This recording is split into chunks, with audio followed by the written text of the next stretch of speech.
तो शुरू करते हैं हम हमारा नेक्स्ट लेक्चर जो कि सोशल एंड पॉलिटिकल मूवमेंट्स है। तो आप सभी को पता है कि हमें इंडिपेंडेंस मिला 1947। तो जब हमें इंडिपेंडेंस मिला तो क्या इंडिया परफेक्ट था? क्या परफेक्ट रहा होगा?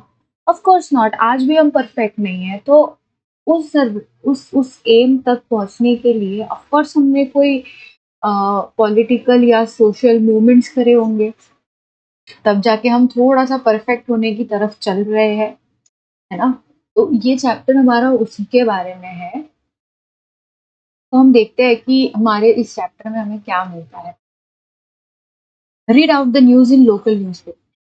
Movement against child marriage has been successful to a great extent, and extent of child marriage have reduced to 50%. सिर्फ 50%, नॉट इवन 100%, सिर्फ 50% तक पहुंचे हम लोग। तो हमें पूरे 100% तक पहुंचना है। ना जाने ऐसे कितने सारे सोशल मूवमेंट्स होंगे, सोशल इश्यूज होंगे, पॉलिटिकल इश्यूज होंगे जिसके लिए हमें मूवमेंट्स करने की जरूरत हो, है ना? तो अब देखते हैं और क्या। Workers from the movement against dowry also help them. Now there is a need to start a drive against malnutrition because poverty and malnutrition are two major problems to be taken on the priority basis. In the above newspaper item, different movements are included. Can you explain their meaning? This news deals with different subjects. Are movements related to only one issue? जरूरी नहीं है। जैसे कि अभी समझो कि if you talking about malnutrition, तो एक ये वुमेन स्पेसिफिक सब्जेक्ट भी हो सकता है। एट द सेम टाइम ये फूड सिक्योरिटी का भी इशू है। तो ये सिर्फ वुमेन तक सीमित है क्या? नहीं, ये माल न्यूट्रिशन तक भी सीमित। क्योंकि देखा गया है कि यूजुअली गांव में कैसा होता है कि लड़कियों को कहा जाता है कि please eat less so that आपके भाइयों को ज्यादा खाना मिले, और तुम्हें तो इतना खाने की क्या जरूरत है। So this is the behaviour of families towards women in villages। उसके बाद in different moments cooperate with each other, will they be more effective? In the last chapter, we got information about national and regional parties. Political parties compete for political power. They win elections and try to resolve the problems of the common man. Political parties generally adopt a comprehensive perspective. They cannot concentrate on just one particular. For example, अगर BJP भी है centre में, तो क्या BJP ने सिर्फ article 370 का मुद्दा उठाया? नहीं, वो और भी अलग अलग चीजों में काम कर रही है ना। फॉर एग्जाम्पल, इंटरनेशनल या इकोनॉमी हो गया, फिर उसके बाद डिफेंस सेक्टर हो गया कि हमें किस टाइप के टैंक्स चाहिए, हमें किस टाइप की गन्स चाहिए, किस टाइप का हमें आर्सेनल चाहिए, हमें किससे आर्सेनल खरीदना है, वेदर इजराइल और रशिया और यूएसए या जर्मनी, हमें कैसे लोगों के साथ कनेक्शन रखने हैं, चाइना के साथ हमें क्या पॉलिसी रखनी है। सो यही कहना चाहती हूँ कि जरूरी नहीं है कि we stick to one particular issue. From public cleanliness, अब जैसे स्वच्छ भारत अभियान है ना, ये सब के साथ साथ हमने ये भी शुरू किया था नमामि गंगे प्रोजेक्ट। ये सब तुम्हें याद रखने की जरूरत नहीं है, बट मैं ये बता रही हूँ कि जैसे ये पॉलिटिकल पार्टीज ने अलग अलग मोमेंट्स के ऊपर ध्यान दिया, अलग अलग चीजों पे ध्यान दिया।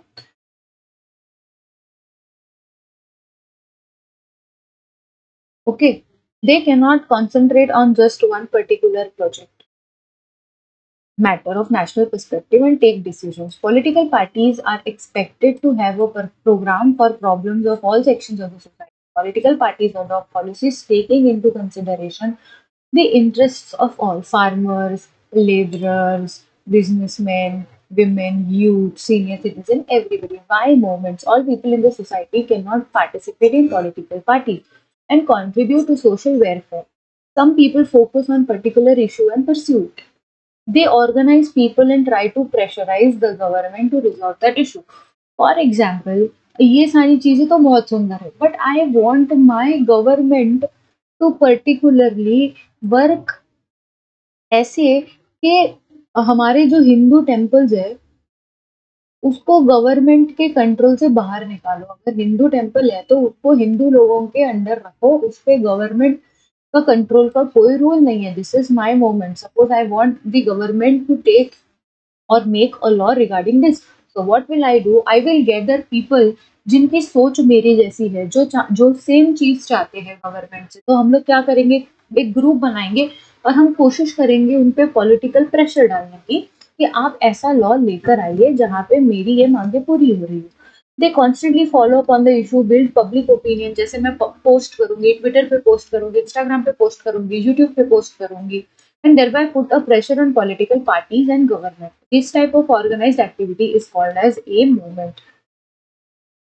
ठीक है? Such movements are very important in democracy. Different social problems come under discussion through these movements. The government then has to pay attention to such problems. Leaders and activists of the movement provide necessary information about those issues. जैसे देखो एक YouTuber है, health health farmer करके, food farmer sorry,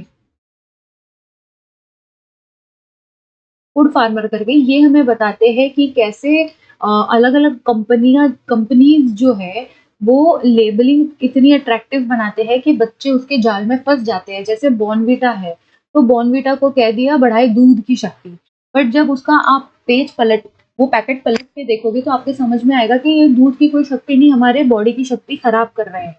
तो food farmer came up and started looking at the labels, वो labels को देख के उन्हें एनालाइज करके हमें बताता था कि कितना मिसलीडिंग है वो सब। तो जब सुधा मूर्ति, आप सभी जानते हो ना, सुधा मूर्ति जो नारायण मूर्ति है उनकी वाइफ है, उनको लोकसभा में इलेक्ट होके बैठने का मौका मिला। तो सुधा मूर्ति कॉन्टेक्टेड हिम, फूड फार्मर को उन्होंने कांटेक्ट किया और उन्होंने बोला that give me all the information about the work that you do, और फिर वो मैं प्रेजेंट करूंगी कहाँ पे, लोकसभा में। तो तुम्हें समझ में आया कि कैसे एक बंदे ने एक यूट्यूब के जरिए, इंस्टाग्राम के जरिए उसने इतनी बड़ी चीज कर डाली कि सुधा मूर्ति ने पूरी इंफॉर्मेशन उनसे मांगी और फिर वो सारी चीजें उन्होंने लोकसभा में प्रेजेंट करी। तो ये होता है social movement. Some movements aim at opposing particular decision और policy of the government. The right to protest is considered an important right in the democracy. However, this right needs to be used patiently and responsibly. अब देखते हैं कि हमारा what is movement. A movement is a collective action. तो अगर कोई movement के बारे में बात करेगा, movement क्या है हमारा? collective action. Collective action वो भी किसका? लोगों का। Participation is expected in movement. A movement can be formed when people come together in the interest of a particular issue. तो एक तो कलेक्टिव एक्शन होना चाहिए और एट द सेम टाइम एक इशू होना चाहिए, कलेक्टिव इशू भी होना चाहिए। एग्जाम्पल पोल्यूशन हो गया या single issue for the movement can be created. A movement has a particular social objective और a focused problem. For example movement against corruption aims at ending corruption. Movements have a leadership keeps the movement active, है ना। जैसे for example मैं बार बार एक ही example इसलिए लेती हूँ because आप सब देखोगे कि आर्टिकल 370 का जो इशू है, तो आप जब आर्टिकल 370 की हिस्ट्री जानोगे तो आपको बहुत पहले से समझेगा कि बीजेपी और नरेंद्र मोदी इस इशू के साथ बहुत पहले से जुड़े हुए हैं। तो वो इन डेप्थ जानते हैं कि आर्टिकल 370 क्यों हटना चाहिए, कश्मीर को आर्टिकल 370 से अलग क्यों करना चाहिए। तो वो एक लीडर बन गए। तो लीडर का काम होता है, अब जैसे उन्होंने तब से लेके अभी तक ये मूवमेंट को एक्टिव रखा, तब जाके हम 2019 में आर्टिकल 370 हटा पाए, है ना। Objectives of the movement, program of action, strategy, agitation are decided by the leaders. And strong leadership makes the movement effective. Movements have organizations. Without organization, it becomes difficult to follow up the issues. For example, farmers organization works for farmers movement. जैसे कि दिल्ली में जो farmers act के against farmer movement हुआ, उसमें कौन आया था कि किसान सभा जो है, किसान सभा वो आगे आई थी इनके लिए। Any movement requires public support. Public people should feel connected to the issue that is undertaken by the movement. Movements have a program of action with the help to shape the movement. अब देखते हैं कि important movements कौन-कौन से हैं, जिससे तुम्हें पता चले कि किस टाइप के मूवमेंट्स होते हैं। तो सबसे पहले ट्राइबल मूवमेंट देखते हैं। ये बिरसा मुंडा है जो जिन्होंने बहुत ही इम्पोर्टेंट काम किया था उनके ट्राइब के लिए। In the pre independence period, the British government deprived tribal people of the right to livelihood on forest resources. कैसा होता है ना, जैसे जो फॉरेस्ट रिजर्व होते हैं वो बहुत ही इम्पोर्टेंट होते हैं किसी भी लोगों के लिए। अब बिरसा मुंडा की जो ट्राइब थी वो पहले से ही फॉरेस्ट में रहती थी। तो अगर उन्हें कुछ कमाना भी है, उनको पैसे भी कमाने हैं, तो वो किस पे डिपेंडेंट होंगे? वो फॉरेस्ट में जो भी चीजें उनको मिलती होगी, फॉरेस्ट प्रोड्यूस जो होगी, उसी पे डिपेंडेंट होंगे कि जैसे हनी निकाल लिया या फिर लेटेक्स निकाल लिया, रबर निकाल लिया, या फिर वो जो पत्ते होते हैं ना जिससे हम थाली वगैरह प्लेट वगैरह बनाते हैं वो हो गए। तो ये लोग है ना फॉरेस्ट रिसोर्सेज पे बहुत ज्यादा डिपेंडेंट थे। There was a tribal uprising in Kolam from Chota Nagpur, Gond from Orissa, Koli, Bhila and Ramosi from Maharashtra, Santhal and Munda from Bihar. The tribal struggle has continued since those years. Tribals in India face several problems. One major problem is that they denied the right over the forest. अब जो लोग इतने time से forest में रहते हुए आ रहे हैं वो थोड़ी ना हमारी तरह आएंगे सिटी में रहने के लिए, क्योंकि उनको तो फॉरेस्ट के साथ रहने की आदत हो गई है, उनके लिए वही उनका जिंदगी है। तो फिर वो उनको उनके राइट्स देना जरूरी होता है। ठीक है, rights over forest, they should be allowed to collect produces of forest, ना should have right to cultivate on the forest land. अब क्या है, farmers movement in India. Farmers movement in India is an important movement. During the British period, farmers started getting organized due to anti-agricultural policies. एक होता है agricultural policies और एक होता है एंटी एग्रीकल्चरल पॉलिसी। अब हम पहले नॉर्मल गेहूं, चावल, ये सारी चीजें कल्टीवेट करते थे, बट फिर उसके बाद क्या हुआ ना कि ब्रिटिशर्स को समझ में आने लग गया कि उनको उनको सबसे ज्यादा फायदा किसमें, कॉटन में है, इंडिगो में है, टी प्लांटेशंस में है। तो इन्होंने बोला, इन्होंने इसको सपोर्ट करना बंद कर दिया और फिर उन्होंने इंसेंटिव्स देने लगे वो लोगों को जो कॉटन, इंडिगो, चाय ऐसी चीजें उठाने लगे। तो इससे क्या हुआ, इसका कल्टीवेशन जो है वो बढ़ने लग गया और इसका कल्टीवेशन जो है वो घटने लग गया। You must be aware of farmer movements in Barbary, Champaranya, and movements against revenue collection. The farmers' movements were inspired by the thoughts of Mahatma Phule, Justice Ranade, and Mahatma Gandhi. Due to some reforms in agriculture, the farmers' movement slowed down. After Green Revolution, the farmers' movement became more active and effective. Though Green Revolution aimed at increasing agricultural production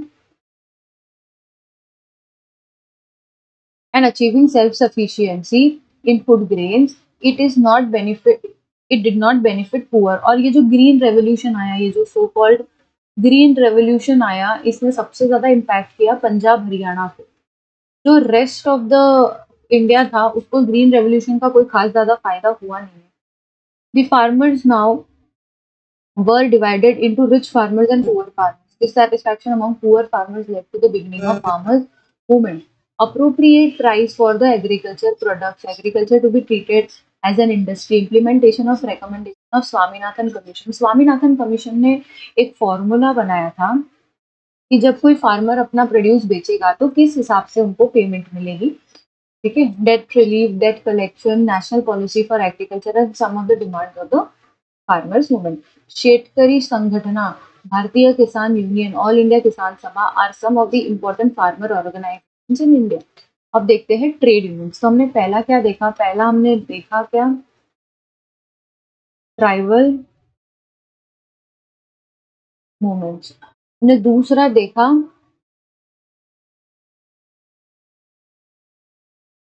farmer movement. अब तीसरा हम देख रहे हैं कौन सा, trade unions.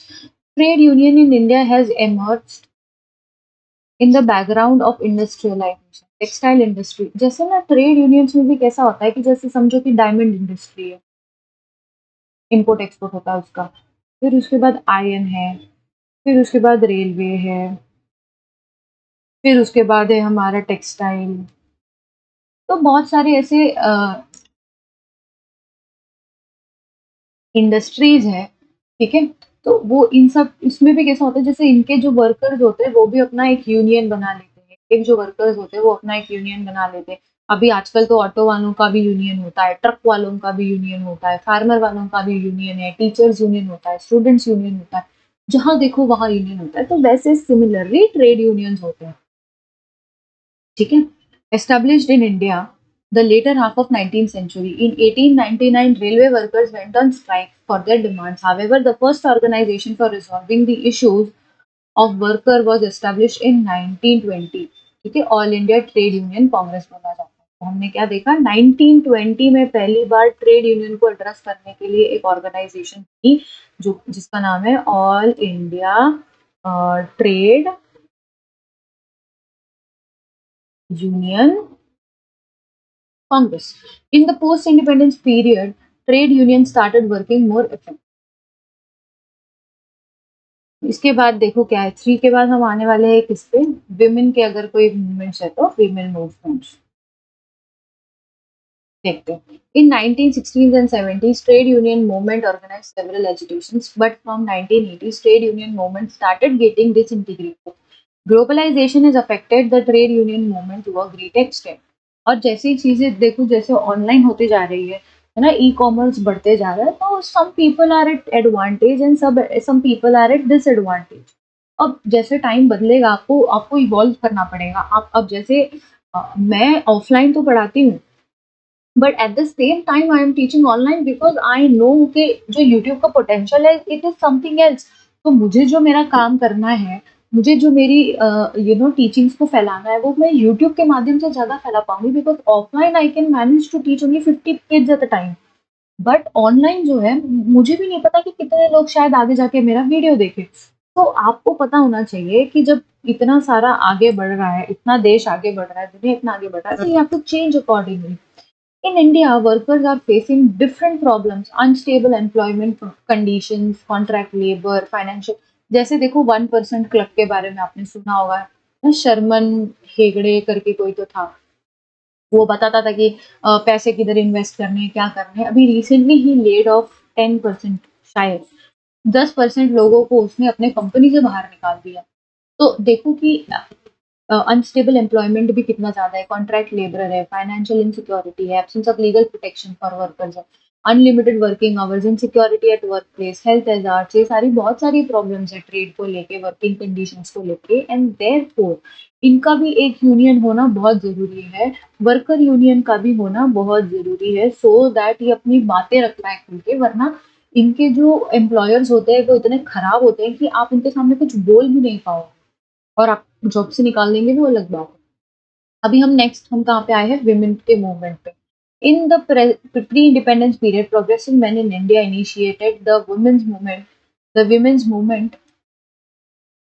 the women's movement aimed at eliminating injustice against women and ending their exploitation, help them to lead respectful life and participate actively in social life. Ishwar Chandra Vidyasagar, राजा राम मोहन रॉय, महात्मा ज्योतिराव फुले, सावित्रीबाई फुले, महर्षि डोंडो केशव कार्वे, है ना, पंडित रामाबाई रनाडे। ये रामाबाई रनाडे जो है, ये अपने, अच्छा तुम लोगों को पता नहीं, इन्होंने इनिशिएटिव लिया इन एंडिंग द प्रैक्टिस ऑफ सती। तो अब जो सती को बैन करने वाले 1828 में किसके अंडर हुआ, RRMR, इनके अगेंस्ट, इनके वजह से, राजा राम मोहन रॉय के वजह से 1828 में जो है वो सती बैन हुई। Reform such as widow remarriage, widow remarriage कब हुआ, किसके अंडर हुआ, ईश्वर चंद्र विद्यासागर के वजह से 1856 में। ईश्वर चंद्र विद्यासागर, ICVS के वजह से हमारा जो विडो रीमैरिज का एक्ट है वो पास हुआ, यहाँ पे सती बैन हो गई। Vote to women were possible due to work of this reformist. After independence, the constitution gave equal rights to women in all fields. In spite of the women were not treated equally in several fields. During this period, women's movement aimed at freedom of women. The movement demanded that the women should be treated as human being first. बाद में तुम gender डालो बीच में। In later period, women participated to a great extent in movements against corruption, caste discrimination, religious extremism, which made them aware of injustice caused against themselves. Basically इसमें ये बताया गया है कि विमेन ने बहुत बाद में आगे आके सारी चीजों में पार्टिसिपेट करना शुरू कर दिया। In India, women's movement is not homogeneous in nature. However, women movements at various levels are taking up the issues like women's health, social security. तब धीरे-धीरे ना हम जो विमेन है वो हर चीज़ों में आगे आने की कोशिश कर रही है। ओके, उसके बाद अब लास्ट हमारा क्या है, इसी में मैं ऐड कर लूँ ना? अभी ये हमारा 4th के बाद 5th है हमारा ENVIRON, एनवायरनमेंट।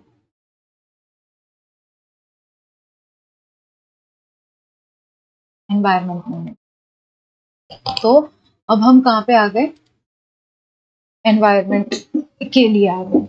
तो एनवायरनमेंट मूवमेंट में क्या-क्या हुआ? चलो, we were we are aware that the environmental degradation is a serious problem at national and international level. At international level, several movements are working to stop deterioration of environment. We see a significant international cooperation in this field. Environment is the only field where India and China can work together.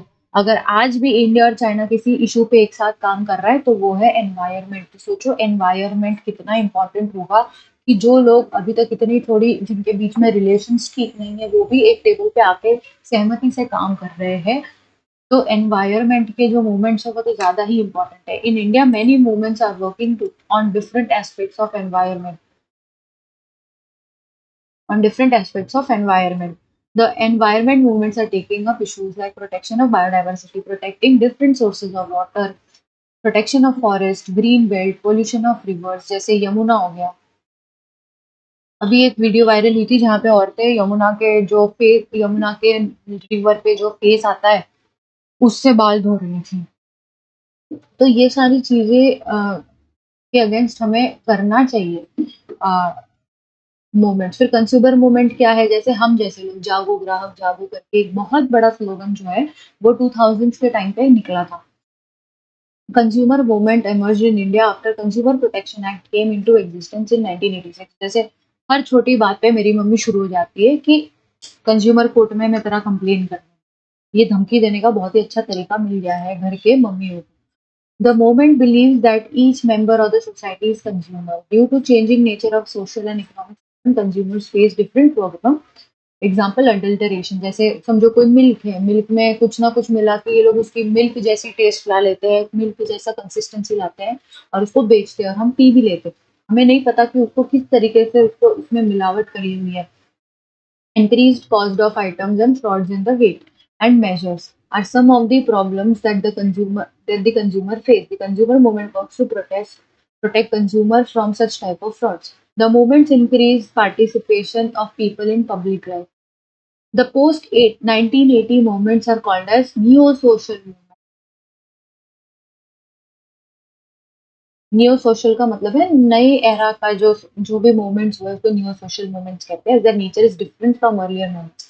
This movements are issue based. It means that they try to organise issue based mass. For example, अगर मैं चाहती हूँ कि Ganga clean हो जाए तो मैं उन्हीं लोगों के साथ एंगेज करूंगी जो मेरे जैसा सेम आइडियोलॉजी रखते हैं। तो हम लोगों फ्रॉम पीपल बेस्ड मूवमेंट्स हम किस पे आ गए? इशू बेस्ड मूवमेंट पे आ गए। कि पहले कैसा होता था कि हाँ, अगर राहुल गांधी ने कुछ कह दिया तो भले ही मैं उससे कनेक्ट करूँ ना करूँ लेकिन मैं राहुल गांधी के साथ हूँ, ऐसा नहीं होना चाहिए। अगर राहुल गांधी आगे आके कहते कि I will work towards the majority of this country, मैं हिंदुओं के लिए काम करूंगा, तो फिर हम कर क्या, अब वो इशू क्या हो गया, हिंदुओं के लिए बहुत ही टची इशू है, तो फिर तब जाके लोग उससे कनेक्ट करेंगे। ठीक है। In the next chapter we will study challenges before democracy. जैसे हर डेमोक्रेसी जो है वो एकदम कंप्लीटली अच्छी नहीं होती, हर डेमोक्रेसी में कुछ ना कुछ इश्यूज होते हैं। तो इंडिया में ऐसी कौन सी इश्यूज है हम उसके बारे में बात करेंगे। अगर आपको ये लेक्चर अच्छा लगा तो टाइप करिए जय हिंद। आपको कोई भी डाउट है तो प्लीज आप मुझे कमेंट करके बताइए। I will try and solve your issue. अगर आपको और किसी चीज के बारे में डिटेल में वीडियो चाहिए तो आप मुझे के बारे में भी बता सकते हैं। व्हाट यार के लेक्चर्स देखने के लिए बहुत बहुत धन्यवाद। तब तक अब मिलते हैं हमारे नेक्स्ट लेक्चर में जो कि लास्ट लेक्चर होगा पॉलिटिकल साइंस का। Thank you.